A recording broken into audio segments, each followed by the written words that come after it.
Hi guys, so I'm here with my cup of coffee to do a recent favourites. I don't know if you have noticed or not, but I haven't actually done a monthly favourites in months. No particular reason, it just hasn't happened, but I have been feeling like I'd like to get back into the swing of doing at least semi-regular favourite videos because I love watching them. I hope you enjoy watching mine. Let me know whether you like this or not, and it's always just nice to talk about the things that we're really enjoying and maybe get some recommendations for stuff. So if you haven't watched one of my favourites before, I just talk about everything from TV to books to makeup to food, whatever has been particularly bettering my life of late, and this is just going to be probably for the past month or two. It's just random things that stand out to me when I look back over the recent months. I'm not going to get bogged down with like a favourite book for every month that I've missed, just some things that stand out. But let's dive straight into it, shall we? I'll go for stationery first. Why not mix things up? And I know how many of you are stationery fans like I am. I have two pieces of favourite stationery, and the first one is a notebook which looks like this. It is very beautiful ring-bound notebook, slightly smaller than A4, and I got this in John Lewis, but it is by a brand called Bando. It's kind of blended in with the print there, but I'll link it down below. The inside looks like this. I think it's a little washed out for you to see the lines, but they're really nice width apart, not too far spaced. I hate wide set lines in notebooks, so this is really nicely laid out. It even has like a little section at the top to put in a date, and the pages are perforated if you want to rip them out. And in the middle it actually has a spread which says your face is like sunshine. So I mean, who doesn't want to be told that by their notebook? But generally speaking, this is just a notebook that for me meets all of my requirements for layout and construction, and it's really pleasurable to use, so I wanted to mention it to you guys. I also picked this little planner up recently in foils when I was with Simon from Savage Reads, and this is one of those dateless planners. So each little page spread has the whole week here. It has a week plan, and then the 7 days each has a box, and you can buy this at any point in the year, and you just have to write in the dates and circle what month it is. So I started this in September, I think, and I just find it so handy. It has 27 weeks in it, and I'm definitely going to be buying another one once I'm finished with it because it's just so handy. I do use Google Calendars on my phone, but I just find that this is so much handier when I'm mixing in everything I need to do between YouTube, social life, work and uni. It means I can scribble all down here, I can scribble things out. It's just really rough, and I can pull out my bag and quickly check what's going on, and sometimes I'll just write things I need to do that day on there, and I just don't know why, but this is really working for me and I had to mention it. It says it's created by Iconic, so I imagine that's the brand. Whilst we're talking about things that make my life go a little bit more smoothly and are incredibly handy, I actually want to talk to you about a plug. My iPhone charger plug disappeared. I don't know what I did with it. I lost it, and obviously I needed it. I use it to charge tons of stuff. Life was not the same without it, and I went into the EE shop, I think, to pick up a new one, and they had this instead, which is just JW home charger quick charge. Now I just wanted anything, so I just picked this up, not really thinking about the fact that it said quick charge or not. But seriously, like, they don't exaggerate. It genuinely charges my phone, my Kindle, my portable charger, whatever I'm using it to charge, twice as fast. I just feel like suddenly my life is so much better because of it. Because I'm just such a last minute person when it comes to charging. I always forget to charge things, and then suddenly I want to charge it and I have to leave in an hour, and I can actually get most of my charging done in that space of time with this. So I am really glad I picked this up. But moving on from handy tech and stationery, I want to talk to you about TV and film. So I have to say, without a doubt, my favourite television show at the moment is a favourite that has been a favourite for a while now, and I've got a funny feeling I might have mentioned it in a favourites video before when I first started watching it, and that is Brooklyn Nine-Nine. Brooklyn Nine-Nine has to be the funniest and most engaging and heartwarming and everything emotion-wise comedy on television right now. It's on its 4th season and I absolutely adore it. The cast is spectacular, and one of the best things about it is that it isn't just hilarious, but it also doesn't take advantage of minority groups to make its jokes, or not even minorities, but just it doesn't go in for that crap of like making its jokes based on, oh my god, she's a woman, or oh my god, he's gay, or oh my god, he's black. It doesn't make its joke at expense of other people's, and it still astounds me to this day how many sitcoms still have not very subtle jokes that are basically sexist or homophobic or something else, and that's really disappointing in this day and age. But Brooklyn Nine-Nine just, hits everything on the head. It is so, so good. If you haven't watched it, that's what you need to go and do with the rest of your day. If you can't tell by the title, it is a comedy show set in a police precinct in New York, and it's just an Andy Samberg.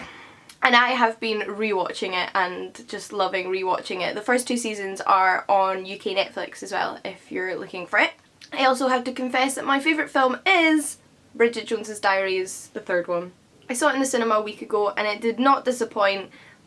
It's a little bit of an apprehensive viewing experience going into a film that is the 3rd in a series where the first one came out like 15-20 years ago or something like that.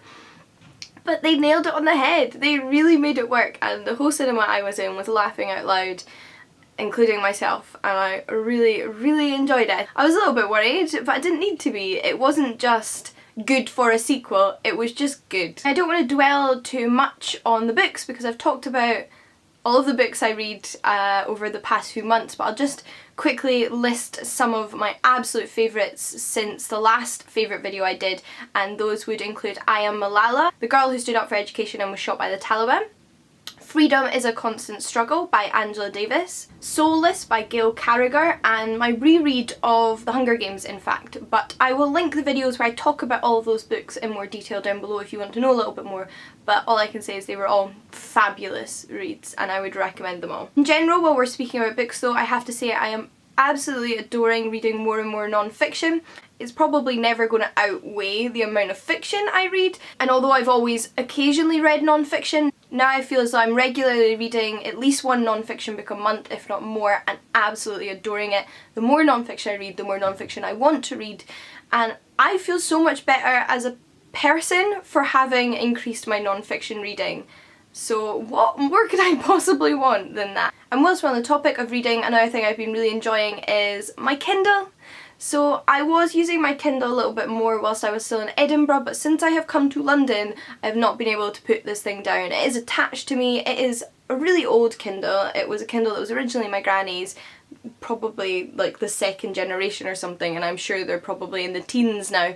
It's not a touchscreen, it's just got little buttons on the side, but it is so handy. It stays charged for weeks at a time, so I don't have to worry too much about that.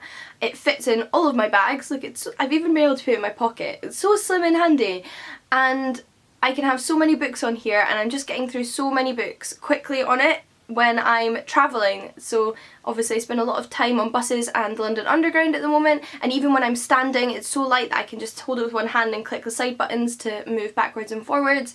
So I'm finding it so useful, and there's certainly a place in my life for both ebooks and physical books. It's never been a one or the other situation, and right now this is so helpful and I'm really enjoying it. Lastly, I have 2 sort of fashion, beauty related things. One is a lip colour and the other is a piece of jewellery, so I wanted to quickly show them to you. Now the first one is a very recent purchase, and it is a lip gloss from Kiko, which I believe are an Italian brand.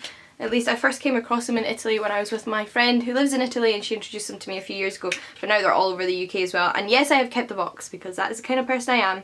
But this is the 3D Hydra lip gloss in the shade 20, and it looks like that. The packaging is a lot of fun, and it's what I'm wearing just now because I wanted to demonstrate to you. It's a nice kind of browny nude colour that's not too nude and it's not too brown, and it's just perfect. And I also just find lip glosses or creamy lipsticks so much more practical for everyday wear than matte lipsticks, which I know are really popular at the moment, but I get very dry lips and I just find I prefer something like this, which I can just go done, easy peasy, and it is gorgeous and I love it, and it's like exactly what I've been looking for ages, and it has a kind of sparkle running through it which doesn't show up as glitter on the lips but just has a really nice sheen to it, and it's really pigmented. And lastly is a pair of earrings. I picked these up in a store called Joy here in the UK. I'm not sure if they're Joy's own brand or if they sell other brands. That I'm not certain of, but I'll try and see if I can look them up on their website for you. I think they're around £6, so not terribly expensive. They're little silver hexagons and they're just like little hoops in your ear. I took them out so that I could show them to you, but I have been wearing these constantly since I got them. I am absolutely in love with them. I don't know why, but you know when sometimes you just find a piece of jewellery that becomes an absolute staple. They do not irritate my ears, which lots of earrings do. These I can wear all day and not even think twice about it, and I just think they look so cute because they're like a little bit more interesting than a stud, but they're not too intense. They're just one of those purchases that you know after you make, you're like, that was great, so glad I did that, and it was completely on a whim, just popped in when I was walking to meet a friend and found them, and I love when that happens, so had to mention them here. But that's everything I had written down on my little list on my phone.